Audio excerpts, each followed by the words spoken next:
Bring Me a Light, A Ghost Story by Jane Margaret Hooper.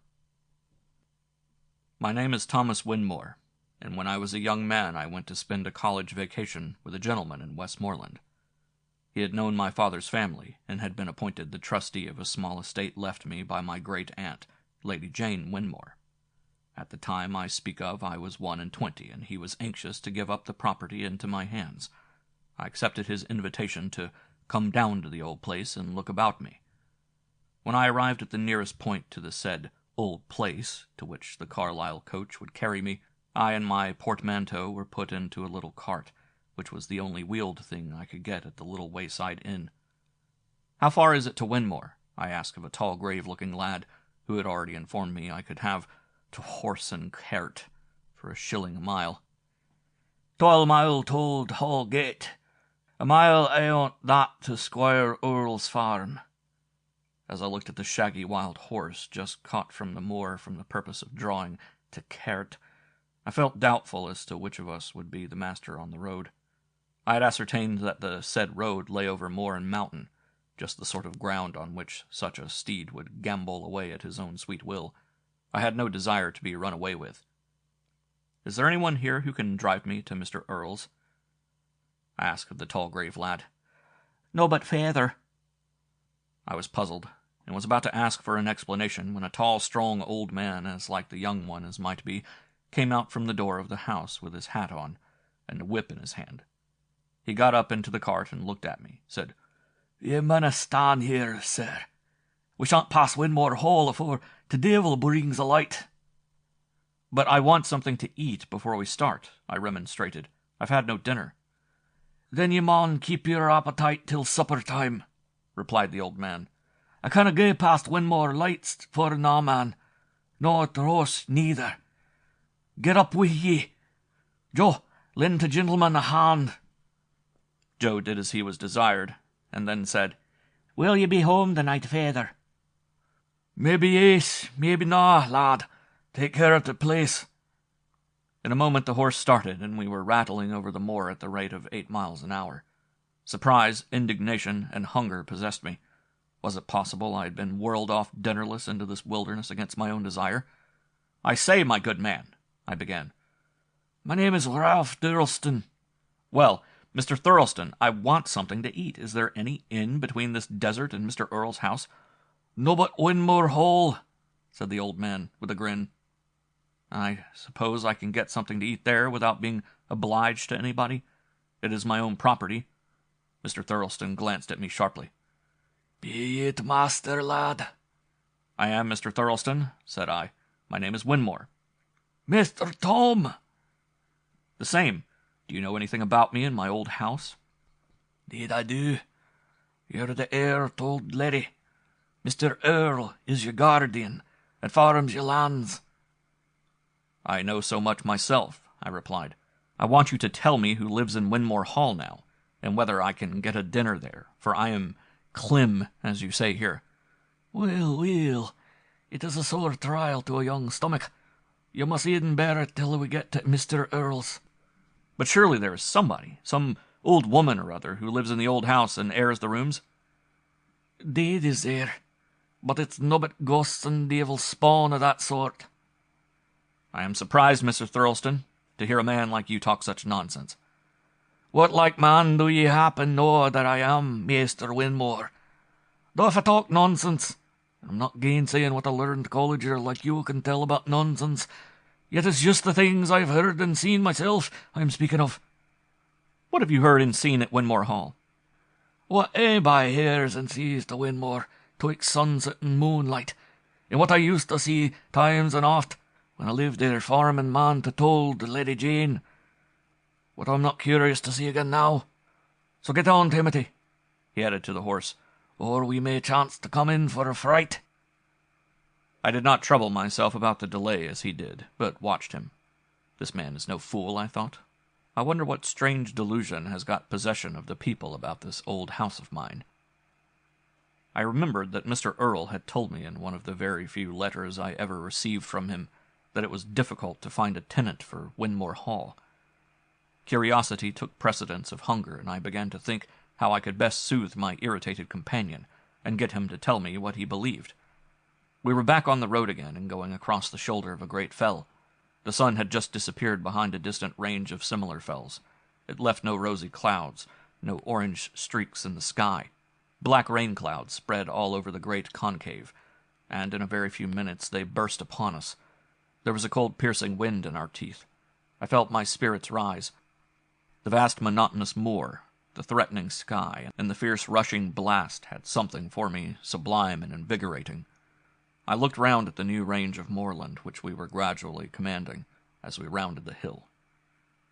"I like this wild place, Mr. Thirlston," I said. "Wild enough," he grumbled in reply. "'Tis college learning is a deal better than such house and land. Beggars won't live in the house, and the land is the poorest in all England." "Is that the house yonder on the right?" "There's na either house, good or bad, to be seen from this," he replied, but I observed that he did not turn his head in the direction I had indicated. He kept a lookout straight between the horse's ears. I, on the contrary, never took my eyes off the grey building which we were approaching. Nearer and nearer we came, and I saw that there was a sort of large garden or pleasure ground enclosed round the house, and that the road ran past a part of this enclosure, and also past a large open-worked iron gate, which was the chief entrance. Very desolate, cold, and inhospitable looked this old house of mine. Wild and tangled looked the garden. The tall, smokeless chimneys were numerous and stood up white against the blackness of the sky. The windows, more numerous still, looked black in contrast with the whitish-gray stone of the walls. Just as we entered the shadow cast by the trees of the shrubbery, a horse snorted and sprang several yards from the enclosure. "Now for it. It is your own fault for running away and bringing us late," muttered Ralph Thirlston, grasping the reins and standing up to get a better hold of the horse. Timothy now stood still, and to my surprise he was trembling in every limb and shaking with terror. "Something has frightened the beast," said I. "I shall just go and see what it was," and was about to jump down when I felt Ralph Thirlston's great hand on my arm. It was a powerful grip. "For the love of God, lad, stay where ye are," he said in a frightened whisper. "It's just here that my brother met his death for doing what you ought to do now." "What? For walking up to that fence and seeing what trifle frightened a skittish horse?" And I looked at the fence intently. There was nothing to be seen but a straggling bough of an elder bush, which had forced its way through a chink in the rotten wood and was waving in the wind. Finding that the man was really frightened as well as the horse, I humored him. He still held my arm. "There is no need for anyone to go closer to see the cause of poor Timothy's fear," I said, laughing. "If you will look, Mr. Thirlston, you will see what it was." "Nah, lad, nah. I'm not going to turn my face towards the devil and his works. Lord, have mercy upon us. Christ, have mercy upon us. Our Father which art in heaven." And he repeated the whole prayer with emphasis, slowness, and with his eyes closed. I sat still, an amazed witness of his state of mind. When he had said Amen, he opened his eyes and looked down at the horse, who seemed to have recovered. As I judged by putting his head down to graze, he gave a low whistle, and tightening the reins once more, Timothy allowed himself to be driven forward. Thirlston kept his face away from the enclosure on his right hand and looked steadily at Timothy. I gave another glance towards the innocent elder bough, but what was my astonishment to see where it had been, or seemed to be, the figure of a man with a drawn sword in his hand. "Stop, Thirlston, stop!" I cried. "There is somebody there. I see a man with a sword. Look, turn back, and I will soon see what he is doing there." "Nah, nah, never turn back to meet the devil, when ye have once got past him." And Thirlston drove on rapidly. "But he may overtake you," I cried, laughing. But as I looked back, I saw that a pursuit was not intended, for the figure I had seen was gone. "I'll pay a visit to that devil tomorrow," I added. "I shall not harbor such game in my preserves." "Lord's sake, don't talk like that, Master Winmore," whispered Thirlston. "We're just coming to the gate. Maybe they may strike Timothy dead." "They? Who? Not the ghosts, surely." I looked through the great gate as we passed and saw the whole front of the house. "Why, Mr. Thirlston, you said no one lived in the old hall. Look, there are lights in the windows." Aye, I thought you would see them," he said in a terrified whisper, without turning his head. "Why, look at them yourself," cried I, pointing to the house. "God forbid," he exclaimed, and he gave Timothy a stroke with the whip that sent him flying past the rest of the garden of the hall. Our ground rose again, and in a few minutes a good view of the place was obtained. I looked back at it with vivid interest. No lights were to be seen now, no moving thing. The black windows contrasted with the gray walls, and the gray chimneys with the black clouds, as when the place first appeared to me. The moon now rose above a dark hill on our left. Thirlston allowed Timothy to slacken his speed, and turning round his head, he also looked back at Winmore Hall. "We are safe enough now," he said. "The only dangerous time is betwixt sunset and moonrise, when people are passing close to the accursed old place." About a mile further, the barking of a house dog indicated that we were approaching Mr. Earle's. The driver stopped at a small wicket gate leading into a shrubbery, got down, and invited me to do the same. He then fastened Timothy to the gate-post. The garden and the house have nothing to do with my present tale, and are far too dear to me to be flung in as an episodical adornment. They form the scenery of the romantic part of my own life, for Miss Earle became my wife a few years after this first visit to Winmore. I saw her that evening and forgot Ralph Thirlston, the old hall, its ghosts and mysterious lights. However, the next morning I was forced back to this workaday world in her father's study. There I heard Mr. Earle's account of my property. All the land was farmed by himself except the few acres round the hall, which no one would take because it was not worth tillage, and because of the evil name of the house itself. "I suppose you know why no tenant can be found for the hall, since Ralph Thirlston drove you over?" "Yes," I said, smiling, but I could get no rational account from him. What is this nonsense about ghosts and lights? Who lives in the hall? "No one, my good fellow. Why, you would not get the stoutest man in the parish, and that's Thirlston, to go into the house after sunset, much less live in it." "But I have seen lights in some of the windows myself." "So have I," he replied. "Do you mean to say that no human beings make use of the house in virtue of the superstition about it? Tricks of this kind are not uncommon." "At the risk of seeming foolish in your eyes, I must reply that I believe no human beings now living have any hand in the operations which go on in Winmore Hall." Mr. Earle looked perfectly grave as he said this. "I saw a man with a sword in his hand start from a part of the fence. I think he frightened our horse." "I, too, have seen the figure you speak of, but I do not think it is a living man."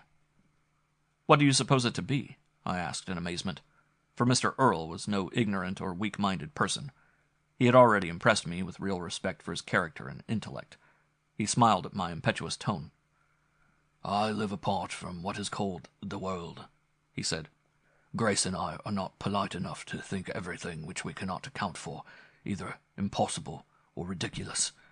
10 years ago, I myself was a new resident in this county, and wishing to improve your property, I determined to occupy the old hall myself. I had it prepared for my family. No mechanic would work about the place after sunset.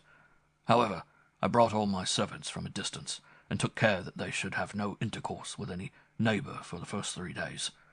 On the 3rd evening they all came to me and said that they must leave the next morning, all but Grace's nurse, who had been her mother's attendant, and was attached to the family. She told me that she did not think it safe for the child to remain another night, and that I must give her permission to take her away." "What did you do?" said I. "I asked for some account of the things that had frightened them.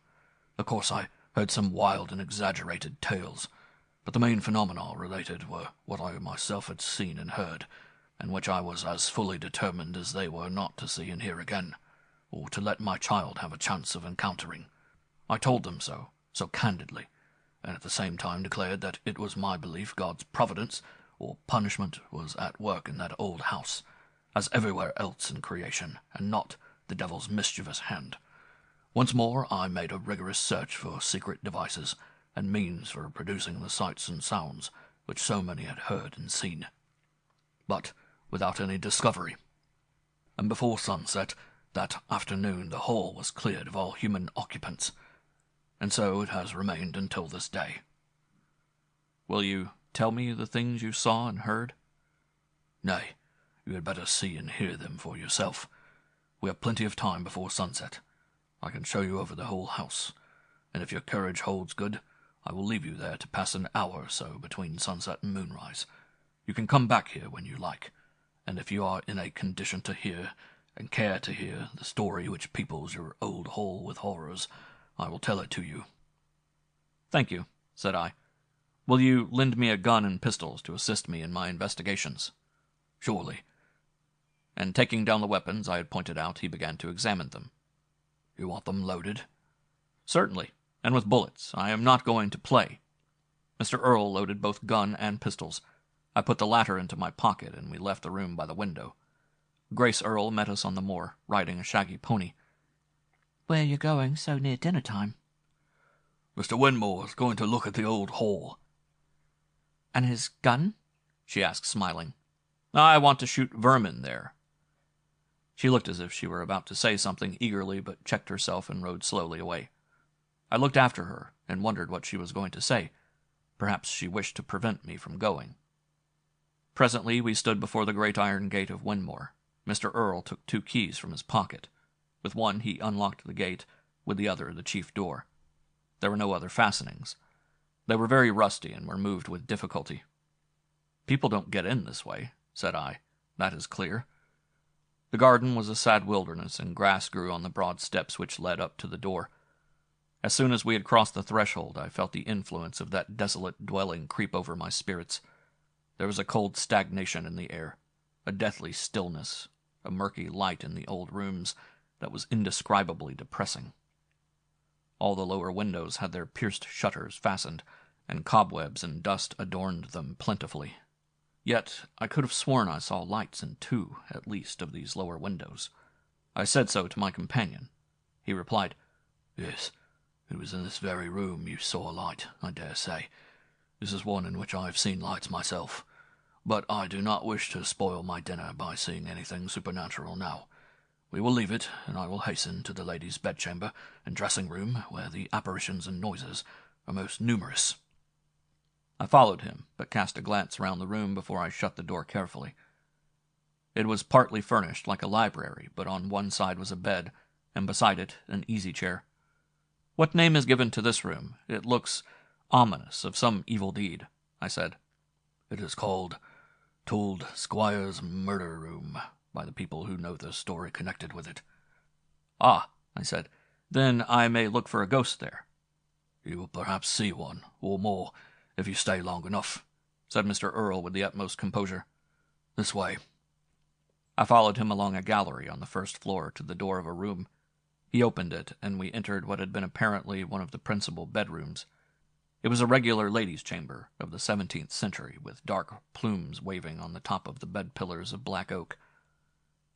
The massy toilette, with its oval-looking glass, set in silver and shrouded in old lace, the carved chairs and lofty mantelpiece, gave an air of quaint elegance to the dignity of the apartment. I had but little time to examine the objects here, for Mr. Earl had passed on to an inner room, which was reached by ascending a short flight of steps. "Come up here," cried a voice which did not sound like Mr. Earl's. I ran up the stairs and found him alone in a small room which contained little else than an escritoire, a cabinet, and 2 great chairs.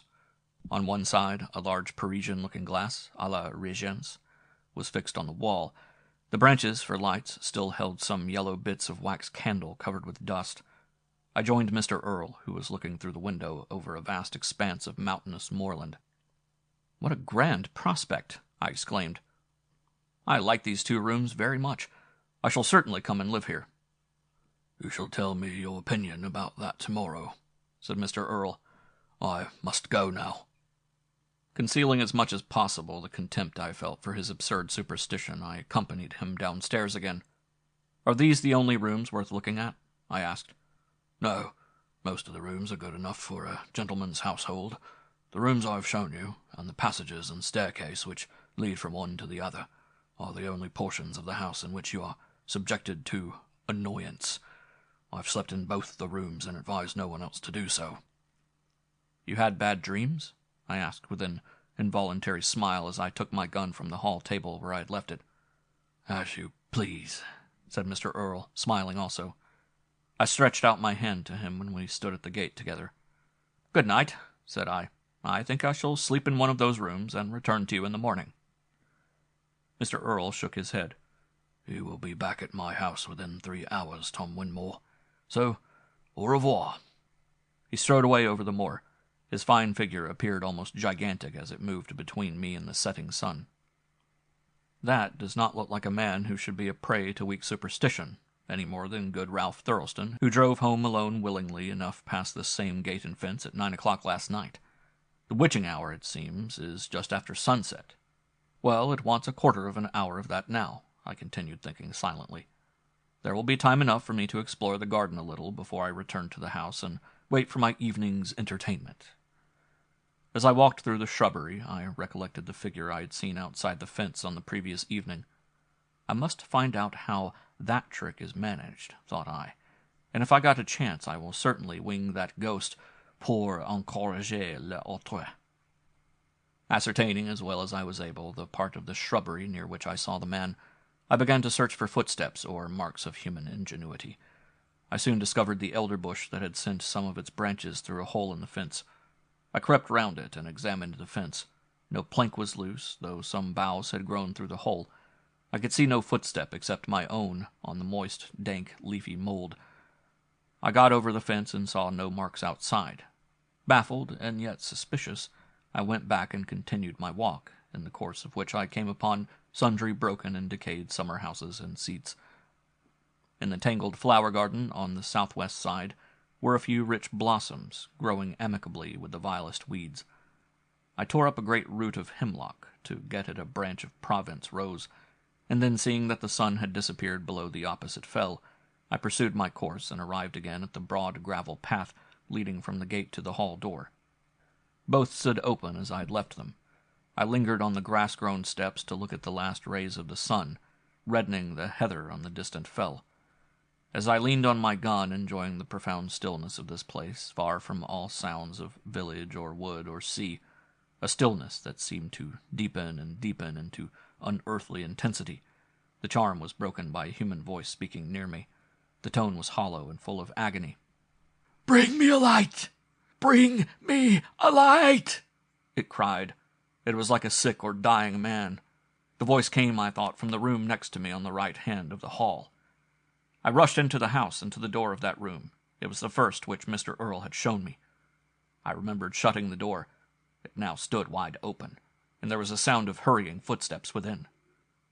"Who is there?" I shouted. No answer came. But there passed by me, as it were, in the very doorway, the figure of a young and, as I could see at a glance, very beautiful woman. When she moved onwards, I could not choose but follow, trembling with an indefinable fear, yet borne on by a mystic attraction.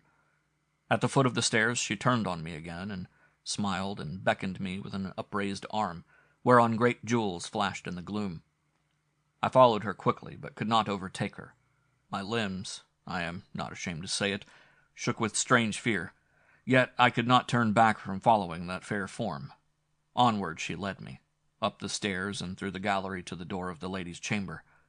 There she paused a moment, and again turned her bewitching face, radiant with smiles, upon me, before she disappeared within the dark doorway.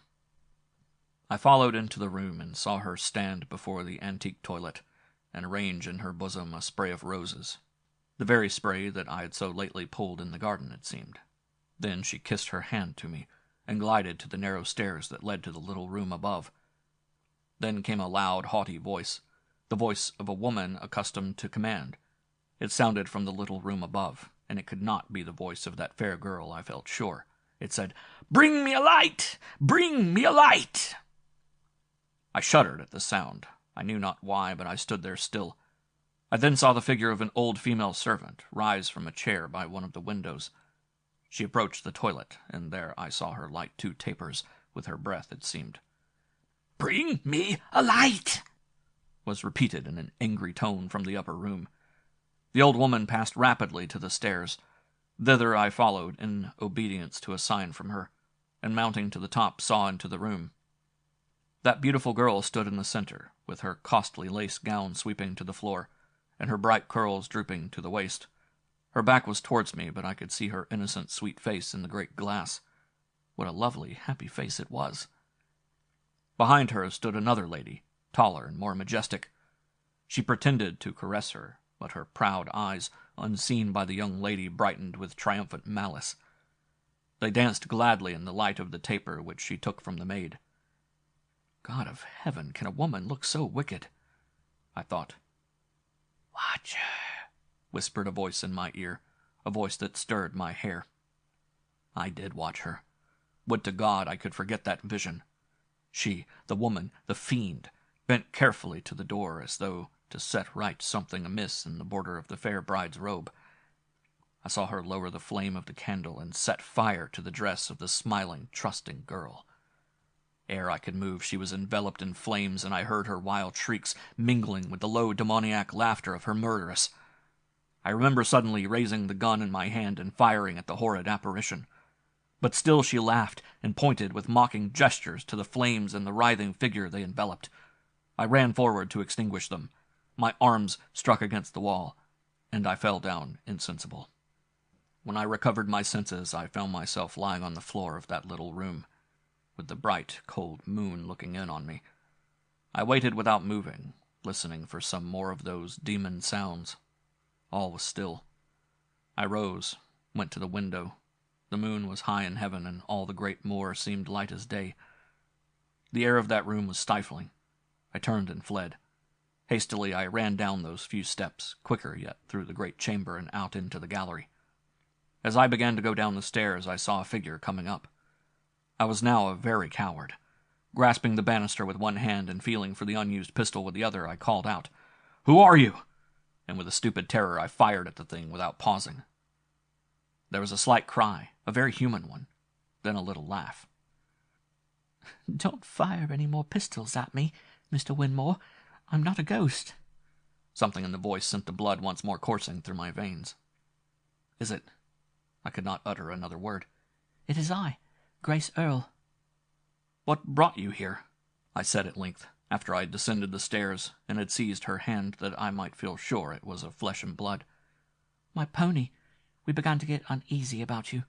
It is nearly midnight, so Papa and I set off to see what you were doing." "What the devil are you firing at, Winmore?" asked Mr. Earle, coming hurriedly from a search in the lower rooms. "Only at me, Papa," answered his daughter archly, glancing up at my face. "But he is a bad shot, for he didn't hit me." "Thank God!" I ejaculated. "Miss Earle, I was mad." "No, only very frightened. Look at him, Papa." Mr. Earle looked at me. He took my arm. "Why, Winmore, you don't look the better for seeing the spirits of your ancestors. However, I see it is no longer a joking matter with you.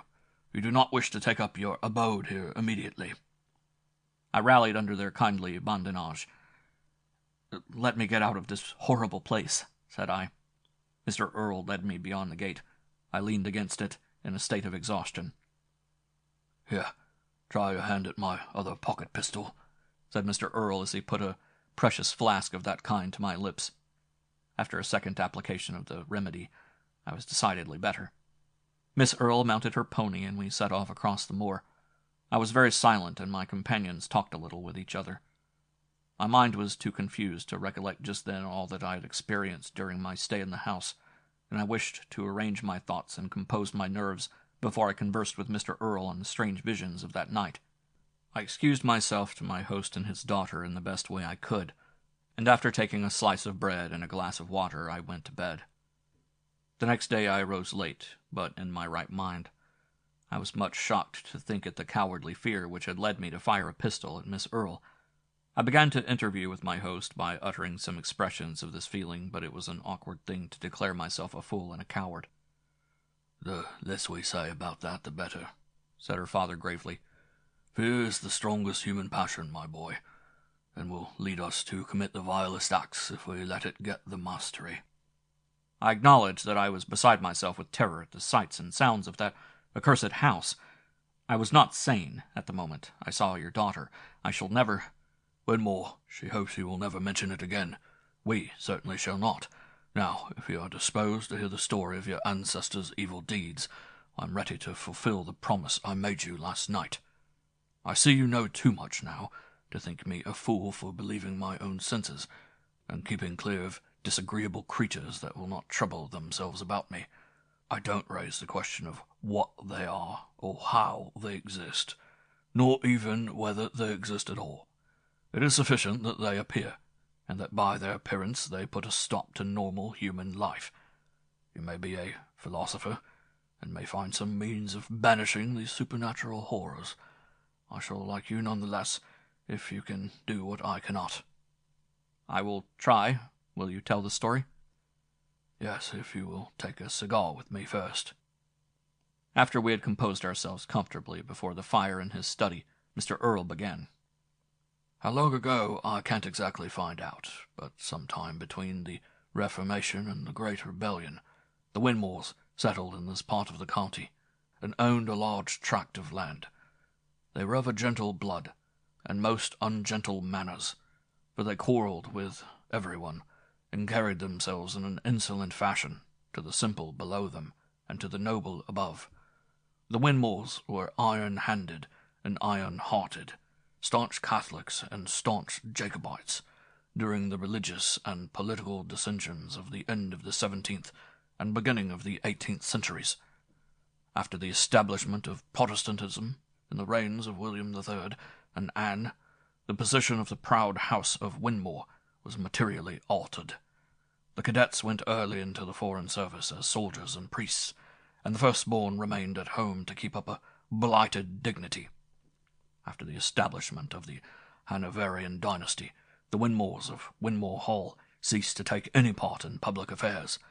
They were too proud to farm their own land, and putting trust in a nefarious steward, the Winmore who reigned at the Hall when King George II reigned over England was compelled to keep up appearances by selling half the family estate. The Winmore in question, Told Squire, as the people called him, was a melancholy man, not much blessed in the matrimonial lottery. His wife, Lady Henrietta Winmore, was the daughter of a poor Catholic earl. Tradition says she was equally beautiful and proud, and I believe it. To return. This couple had only one child, a son. When Lady Henrietta found that her husband was a gentleman of a moping and unenterprising turn of mind, that she could not persuade him to compromise his principles, and so find favour with the new government, she devoted herself to the education of her son Graham. As he was a clever boy with strong health and good looks, she determined that he should retrieve the fortunes of the family. She kept him under her own superintendence till he was 10 years of age. She then sent him to Eton with his cousin, the little Earl of Blank.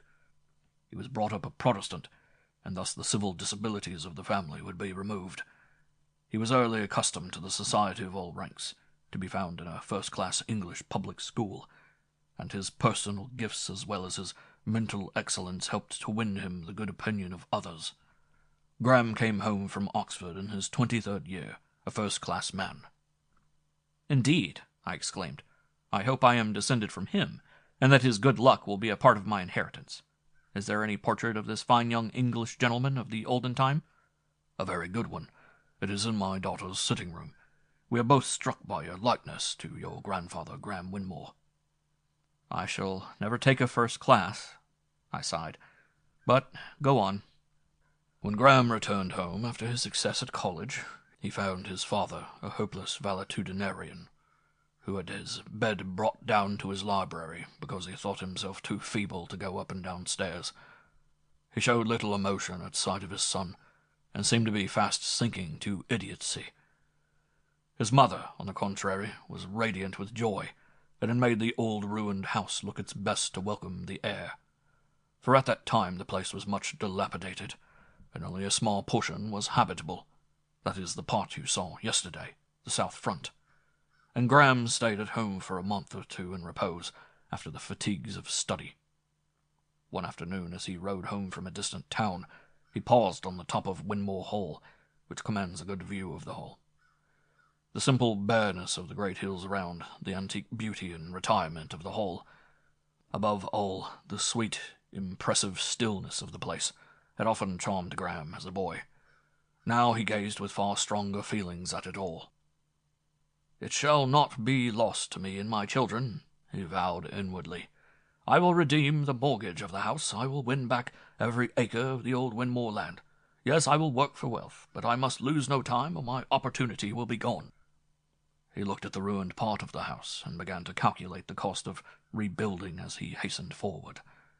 As soon as he entered the house, he went to see his father, whom he had not seen that day. He found him in his bed, with the nurse asleep in the easy chair beside it. His father did not recognize him, and to Graham's mind looked very changed since the previous day. He left the room in search of his mother, thinking, in spite of his love for her, that she neglected her duty as a wife. She should be beside him now, he thought. Still, he framed the best excuse he could for her then, for he loved and reverenced her. She was so strong-minded, so beautiful. Above all, she loved him with such passionate devotion. He dreaded to tell her the resolution he had formed. She was an aristocrat and a woman. She did not understand the mutation of things in that day. She would not believe that the best way to wealth and power was not through the court influence, but by commercial enterprise. He went to her bedroom, the ladies' chamber, in which you were last night. She was not there, and he was about to retreat when he heard her voice in anger speaking to someone in the dressing-room or oratory above. Graham went towards the stairs, and was met by an old female servant, who was in his mother's confidence, and acted as her maid and head nurse to his father. She came down in tears, murmuring, "I cannot bear it. It was you gave me the draught for him. I will send a doctor." "A doctor indeed! He wants no doctor," cried the angry mistress. "And don't talk any more nonsense, my good woman, if you value your place." In her agitation the woman did not see her young master, and hastily left the room. Astonished at the woman's words, he slowly ascended the steps to the dressing-room. He found his mother standing before the long looking-glass, arrayed in a rich dress of old point lace, over a brocaded petticoat, with necklace, bracelets, and tiara of diamonds. She looked very handsome, as her great eyes still flashed, and her cheek was yet crimson with anger. She turned hastily as her son's foot was heard on the topmost stair. When she saw who it was, her face softened with a smile. "You hear, Graham? I have been wanting you. Read that." He could scarcely take his admiring eyes from the brilliant figure before him as he received the letter. It was addressed to his mother, and came from his cousin the Earl, informing her that he had obtained a certain post under government for Graham. She kissed him as he sat down after reading the letter. "There's your first step on fortune's ladder, my son. You are sure to rise." "I hope so, mother, but where are you going decked out in the family diamonds and lace?" "Have you forgotten? To the ball at the Lord Lieutenant's. You must dress quickly, or we shall be late. Your cousin will be there, and we must thank him for the letter." "Yes, mother," he replied, "but we must refuse the place. I have other views." Lady Henrietta's brow darkened. "Mother, I vow to recover the estate of my ancestors. It will require a large fortune to do this. I cannot get a large fortune by dangling about the court. I am going to turn merchant." Lady Henrietta stared at him in amazement. "You, my son, become a merchant?" "Why not, mother? None of the nobler houses have done so, and I have advantages that few have ever had. Listen, dear mother, I saved the life of a college friend who was drowning. His father is one of the wealthiest merchants in London, in all England. He wrote to tell me that if it suited my views and those of my family, he was ready to receive me at once, as a junior partner in his firm. He had learned from his son that I wished to become rich, that I might buy back my ancestral estate. His offer puts it in my power to become rich in a comparatively short space of time. I intend to accept his munificent offer." Lady Henrietta's proud bosom swelled, but there was something in her son's tone which made her feel that anger and persuasion were alike vain. After some minutes' silence, she said bitterly, "The world is changed indeed, Graham, if men of gentle blood can become traders and not lose their gentility." "They can, mother, and I do not think the world can be much changed in that particular. A man of gentle blood, who is, in very truth, a gentleman, cannot lose that distinction in any occupation. Come, good mother, give me a smile. I am about to go forth to win an inheritance. I shall fight with modern weapons, the pen and the ledger, instead of sword and shield." At that moment hasty steps were heard in the chamber below, and a voice called, my lady, come quick, the squire is dying." Mother and son went fast to Mr. Winmore's room. They arrived in time to see the old man die. He pointed to her, and cried with his last breath, "She did it! She did it!" Lady Henrietta sat beside his bed and listened to these incoherent words without any outward emotion. She watched the breath leave the body, and then closed the eyes herself. But though she kept up so bravely then, she was dangerously ill for several months after her husband's death, and was lovingly tended by her son and the old servant. I must now pass over 10 years. Before the end of that time, Graham Winmore had become rich enough to buy back every acre of the land, and to build a brand new house 20 times finer than the old one, if he were so minded. But he was by no means minded. He restored the old house, made it what it is now. He would not have accepted Chatsworth or Stowe in exchange. The Lady Henrietta lived there still, and superintended all the improvements. She had become reconciled to her son's occupation for the sake of the result in wealth. She entered eagerly into all his plans for the improvement of his property, and she had some of her own to propose. It was the autumn of the 10th year since her husband's death, and she was expecting Graham shortly for his yearly visit to the Hall. She sat looking over papers of importance in her dressing-room. The old servant, who seems to have grown no older, sat sewing in the bedroom below, when a housemaid brought in a letter which the old servant took immediately to her mistress. Lady Henrietta opened the letter quickly, for she saw that the handwriting was her son's. "Perhaps she is coming this week," she thought with a thrill of delight. "Yes, he will come to take me to the Lord Lieutenant's ball. He is proud of his mother yet, and I must look my best." But she had not read a dozen words before the expression of her face changed. Surprise darkened into contempt and anger. Anger deepened into rage and hatred. She uttered a sharp cry of pain. The old servant ran to her in alarm, but her mistress had composed herself, though her cheek was livid. "Did your ladyship call me?" "Yes, bring me a light." In this letter Graham announced his return home the following week, with a wife, a beautiful girl, penniless and without connections of gentility. No words can describe the bitter rage and disappointment of this proud woman. He had a second time thwarted her plans for his welfare, and each time he had outraged her strongest feelings. He had turned merchant, and by his plebeian peddling had bought the land which his ancestors had won at the point of sword. She had borne that, and had submitted to help him in his schemes. But receive a beggarly, low-born wench for her daughter-in-law? No, she would never do that. She paced the room with soft, firm steps like a panther.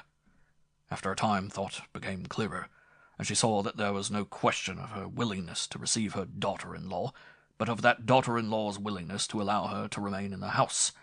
Ah, but it was an awful thing to see the proud woman, when she looked that fact fully in the face. She hated her unseen daughter with a keen, cold hate, a remorseless hate born of that terrible sin, pride. But she was not a woman to hate passively. She paced to and fro, turning and returning with savage, stealthy quickness. The day waned and the night began. Her servant came to see if she were wanted, and was sent away with a haughty negative. "She is busy with some wicked thought," murmured the old woman. Graham Winmore's bride was, as he had said, so good and so lovely that no one ever thought of asking who were her parents. She was also accomplished and elegant in manner. She was in all respects but birth superior to the Duke's daughter, whom Lady Henrietta had selected for her son's wife. The beautiful Lillian's father was a music-master, and she had given lessons in singing herself. Lady Henrietta learned this and everything else concerning her young daughter-in-law that could be considered disgraceful in her present station. But she put restraint on her contempt, and received her with an outward show of courtesy and stately kindness. Graham believed that for his sake his mother was determined to forget his wife's low origin, and he became easy about the result of their connection after he had seen his mother caress his wife once or twice. He felt sure that no one could know Lillian and not love her. He was proud and happy to think that two such beautiful women belonged to him. The Lord Lieutenant's ball was expected to be unusually brilliant that year, and Graham was anxious that his wife should be the queen of the assembly. "I should like her to wear the old lace and the jewels, mother," said Graham. The Lady Henrietta's eyebrows were contracted for a moment, and she shot forth a furtive glance at Lillian, who sat near playing with a greyhound. If Graham had seen that glance! but her words he believed. "Certainly, my son.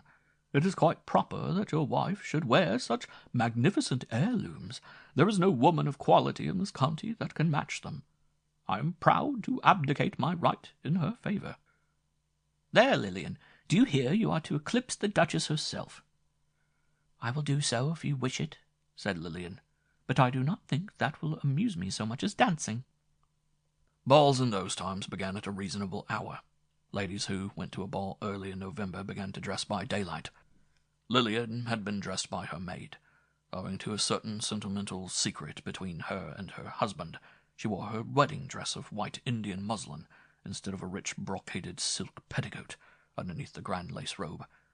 The diamonds glittered gaily round her head and her softly rounded throat and arms. She went to the old library, where Graham sat awaiting the ladies. She wanted his opinion concerning her appearance. The legend does not tell how he behaved on this occasion, but leaves it to young husbands to imagine. "You must go to my mother, and let her see how lovely you look. Walk first, that I may see how you look behind." So she took from his hand a spray of roses he had gathered, and preceded him from the room and up the staircase to his mother's chamber. She was in the dressing-room above. "Go up yourself," said Graham. "I will remain on the stairs and watch you both. I should like to hear what she says when she does not think I hear, for she never praises you much to me, for fear of increasing my blind adoration, I suppose." Lillian smiled at him and disappeared up the stairs. It was now becoming dark, and as he approached the stairs a few minutes afterwards to hear what was said, his mother's voice, in a strange, eager tone, called from above, "Bring me a light! Bring me a light!" Then Graham saw his mother's old servant run quickly from her seat by the window and light a tall taper on the toilet. She carried this up to her mistress and found Graham on the stair on her return. She grasped his arm and whispered fearfully, "Watch her! Watch her!" He did watch, and saw. "For God's sake, Mr. Earl," I interrupted, "don't tell me what he saw, for I saw the same dreadful sight." "I have no doubt you did, since you say so, and because I have seen it myself." We were silent for some moments, and then I asked if he knew anything more of these people. "Yes, the rest is well known to everyone who lived within 20 miles. Graham Winmore vowed not to remain under the same roof with his mother after he had seen his wife's blackened corpse. His grief and resentment were quiet and enduring. He would not leave the corpse in the house, but before midnight had it carried to a summer-house in the shrubbery, where he watched beside it and allowed no one to approach except the old servant who figures in the story. She brought him food and carried his commands to the household. From the day of Lillian's death till the day of her burial in the family vault at Winmore Church, Graham guarded the summer-house where his wife lay, with his drawn sword, as he walked by night round about. It was known that he would not allow the family jewels to be taken from the body, and that they were to be buried with it. Some say that he finally took them from the body himself and buried them in the shrubbery, lest the undertakers, tempted by the sight of the jewels on the corpse, might desecrate her tomb afterwards for the sake of stealing them. This opinion is supported by the fact that a portion of the shrubbery is haunted by the apparition of Graham Winmore, in mourning garments and with a drawn sword in his hand. "Would you advise me to institute a search for those old jewels?" I asked, smiling. "I would," said he, "but take no one into your confidence, Tom Winmore. You may raise a laugh against you if you are unsuccessful, and if you find them and take them away—" "Which I certainly should do," I interrupted. "You will raise a popular outcry against you. The superstitious people will believe that you have outraged the ghost of your great-grandfather, who will become mischievous in consequence." I saw the prudence of this remark, and it was agreed between us that we should do all the digging ourselves, unknown to anyone. I then asked how it was that I was descended from this unfortunate gentleman. Mr. Earl's story continued thus. After his wife's funeral, Graham Winmore did not return to the Hall, but went away to the south, and never came here again, not even to visit his mother on her deathbed a year after. In a few years he married again, and had sons and daughters. To an unmarried daughter, Jane Winmore, always called Lady Jane by our neighbours, He left the house and lands. He did not care to keep it in the family, and she might leave it to a stranger, or sell it, if she pleased. It was but a small portion of Graham Winmore's property, as you must know. She, however, this Lady Jane, took a great fancy to the old place. She is said to have lived on terms of familiarity with the ghost of her grandmother, and still more affectionately with her father's first wife. She heard nothing of the buried jewels, and saw nothing of her own father's ghost during his lifetime. That part of the story did not come to light until after the death of Graham Winmore, when the Lady Jane herself was startled one evening in the shrubbery by meeting the apparition of her father. It is said that she left her property to her youngest nephew's youngest son, in obedience to his injunctions during that interview. So that, though unborn at the time, I may consider myself Lord of Winmore Hall by will of my great-grandfather, I said. Precisely so. I think it an indication that the ghostly power is to die out in your time. The last year of the wicked Lady Henrietta's life was very wretched, as you may suppose. Her besetting and cherished sins brought their own reward, and her crowning crime was avenged without the terror of the law. For it is said that every evening at sunset the apparition of her murdered daughter-in-law came before her, wearing the rich dress which was so dear to the proud woman, and that she was compelled to repeat the cruel act, and to hear her screams and the farewell curses of her adored son. The servants all left the hall in a fright, and no one lived with the wicked lady except the faithful old servant, Margaret Thirlston, who stayed with her to the last, followed her to the grave, and died soon after. Her son and his wife were sought for by Jane Winmore on her arrival here. She gave them a home and everything they wanted as housekeeper and farm manager at the Hall, and at the death of Giles Thirlston, his son Ralph became farm manager in his place. He continued there till Letty's death, when he settled at the little wayside inn in which you have seen, and which he called Lady Jane's Gift. I have but little more to say. Mr. Earle and I sought long for the hidden treasure. We found it, after reading a letter secreted in the escritoire, addressed to my youngest nephew's youngest son. In that letter directions were given for recovering the hidden jewels of the family. They were buried outside the garden fence, on the open moor, on the very spot where I can swear I saw the figure of a man with a sword. My great-grandfather, Graham Winmore. After I married, we came to live in the south, and I took every means to let my little estate of Winmore. To my regret, the Hall has never found a tenant, and it is still without a tenant after these 25 years. Will any reader of Once a Week make me an offer? They shall have it cheap. End of Bring Me a Light by Jane Margaret Hooper.